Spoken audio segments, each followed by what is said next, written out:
प्रथम मी माननीय देशाचे पंतप्रधान मोदी साहेब नरेंद्र मोदी साहेब यांचं अभिनंदन करतो।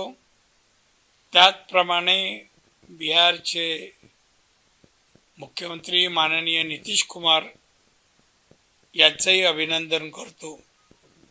दोघांनी त्यांनी सांगितल्याप्रमाणे प्रचंड विजय हा मिळवला आहे, चांगला विजय मिळवलेला आहे, म्हणून त्यांचं अभिनंदन।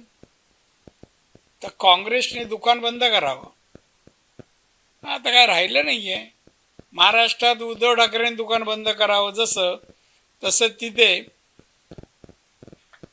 काँग्रेसने आता बंद काय 7 म्हणजे काय। आणि त्यामुळे हे आमचे विरोधक जे नुसतं विरोधाला विरोध म्हणून करतायत ते आता बंद केलं पाहिजे। बिहारच्या निवडणुकीमुळे एक धडा घ्यावा आमच्या विरोधकांनी आणि गप्प बसावं।